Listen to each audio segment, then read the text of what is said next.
اللہ تعالیٰ نے اس قوم کی تباہی کے لیے فرشتوں کو بھیجا کیونکہ وہ سرکشی اور بے حیائی میں حد سے بڑھ چکے تھے۔ اللہ تعالیٰ کی طرف سے بھیجے گئے فرشتے اس قوم کے لیے عذاب الہی بن کر پہنچے۔ یہ فرشتے پہلے حضرت ابراہیم علیہ السلام کی طرف گئے اور انہیں حضرت اسحاق و یعقوب کی بشارت دی کہ یہی حکم الہی تھا۔ بعد اس کے حضرت لوط علیہ السلام کی بستی کو تباہ کرنے گئے۔ حضرت ابراہیم علیہ السلام کے ساتھ تھے لیکن آپ کو رستے میں ٹھہرا دیا گیا۔ روایت میں ہے کہ ان کی تعداد مختلف بیان کی گئی ہے، وہ 3 تھے، 9 تھے یا 12 تھے، یہ اللہ ہی جانتا ہے۔ اور وہ فرشتے انسانی شکل میں حضرت لوط علیہ السلام کے پاس آئے، تب آپ نے اپنے کھیتوں میں کام کر رہے تھے۔ فرشتوں نے انہیں سلام کیا اور ان کے گھر ٹہرنے کی خواہش ظاہر کی۔ حضرت لوط علیہ السلام کو ان کی درخواست رد کرنے سے شرم آئی اور انہیں لے کر گھر کی طرف چل پڑے، اور بعض روایات میں ہے کہ وہ 2 دن وہیں ایک ویرانے میں گزارا۔ شب کو انہیں گھر کی طرف لے کر چلے تاکہ بستی والوں کو ان کی خبر نہ ہو سکے، کیونکہ انہیں معلوم تھا کہ اگر انہوں نے ان مسافروں کی مہمانی نہ کی تو کوئی اور ان کو اپنے گھر لے جائے گا، اور وہ انتہائی بدکردار قوم تھی۔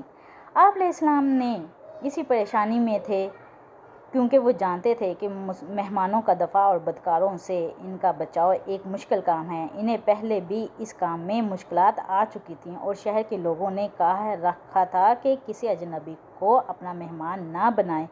راستے میں حضرت لوط علیہ السلام نے کہا کہ قسم ہے اللہ کی، میں نہیں جانتا کہ روئے زمین پر اس بستی والوں سے زیادہ گندے اور خبیث لوگ بھی ہوں گے۔ وہ فرشتے کم سن اور خوبصورت لڑکے بن کر گئے تھے اور انہیں اللہ پاک کی طرف سے حکم ملا تھا کہ اس وقت تک اس قوم کو تباہ نہ کریں جب تک ان کا نبی ان کے خلاف 3 مرتبہ گواہی نہ لے کر آئے۔ حضرت لوط علیہ السلام کو اس قوم کی بدافعالیاں اچھی طرح معلوم تھیں۔ اللہ تعالیٰ فرماتا ہے، اور جب ہمارے فرشتے لوط کے پاس آئے تو ان کے لیے آنے سے غمناک اور تنگ دل ہوئے اور کہنے لگے کہ آج کا دن بڑی مشکل کا دن ہے۔ یہ ہود میں ہے اور 77 آیت میں ہے۔ بس حضرت لوط علیہ السلام ان مہمانوں فرشتوں کو لے کر اپنے گھر آ گئے تاکہ ان کی حفاظت کر سکیں، لیکن ان کی بیوی ان کی قوم جیسی تھی اور کافرہ تھی۔ اس نے قوم کو ان مہمانوں کی خبر کر دی۔ پس قوم کے لوگ حضرت لوط علیہ السلام کے دروازے پر آئے اور بلند آواز سے کہنے لگے، اے لوط، وہ حسین اور کم سن اشخاص جو تمہارے ہاں مہمان ہوئے ہیں، تم ان کو ہماری طرف بھیج دو۔ تب حضرت لوط علیہ السلام نے کہا، اے قوم، یہ میری قوم کی لڑکیاں ہیں، یہ تمہارے لیے جائز اور پاک ہیں؟ یعنی کہ لوط علیہ السلام نے فرمایا۔ حضرت لوط علیہ السلام نے جب قوم کے بدکاروں کو مہمانوں کی بے آبروئی پر آمادہ دیکھا تو فرمایا کہ یہ میری بیٹیاں موجود ہیں۔ ان بیٹیوں سے مراد حضرت لوط علیہ السلام کی قوم کی لڑکیاں تھیں جن کو ظالموں نے چھوڑ رکھا تھا، اور مرد لڑکیوں سے جنسی خواہش پوری کرتے تھے کیونکہ کسی نبی کی قوم کی بیٹیاں اس کی بیٹیاں ہوتی تھیں۔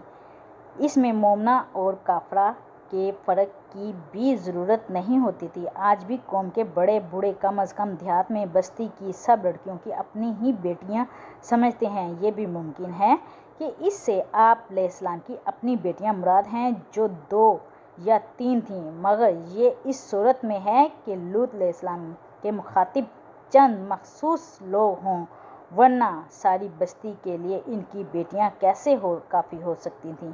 بعض روایات سے معلوم ہوتا ہے کہ حضرت لوط علیہ السلام کے گھر پر چڑھائی کرنے والوں کو بھیجنے والے قوم کے کچھ سردار تھے۔ انہی کے لیے ان بدماشوں نے مہمانوں کا مطالبہ کیا تھا، اس لیے حضرت لوط علیہ السلام نے فرمایا کہ یہ میری بیٹیاں موجود ہیں، مگر یہ واضح رہے کہ خواہ بیٹیوں سے ان کی حقیقی بیٹیاں مراد ہوں یا قوم کی لڑکیاں، حضرت لوط علیہ السلام کا مطلب یہ تھا کہ ان سے نکاح کر کے جائز طور تمنا کرو۔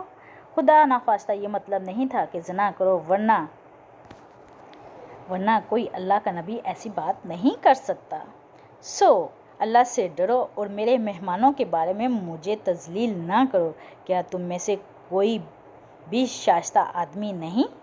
لیکن اس قوم نے یہ بات بھی نہ مانی، سب کے سب کافر اور بدکار تھے انہوں نے بے حیائی کا مظاہرہ کرتے ہوئے پیغمبر سے کہہ دیا، اے لوط، آپ کو معلوم ہے ہم تمہاری قوم کی بیٹیوں کی خواہش نہیں رکھتے، ہم جو چاہتے ہیں وہ آپ کو معلوم ہے۔ یہ ہود سورت میں ہے 79 میں۔ تو اگر چینل پہ یہ میری ویڈیو پسند آئی ہو اور آپ کو یہ ٹاپک اچھا لگا ہو تو اچھا سا کمنٹ ضرور کر کے جائیے گا، دعاؤں میں یاد رکھیے گا۔ ابھی یہ قسط جاری ہے، 24 لے کر دوبارہ حاضر ہوں گی، یہ پہلا پارٹ ہے، دوسرا پارٹ لے کر دوبارہ سے حاضر ہوں گی۔ دعاؤں میں یاد رکھیے گا۔ اللہ حافظ۔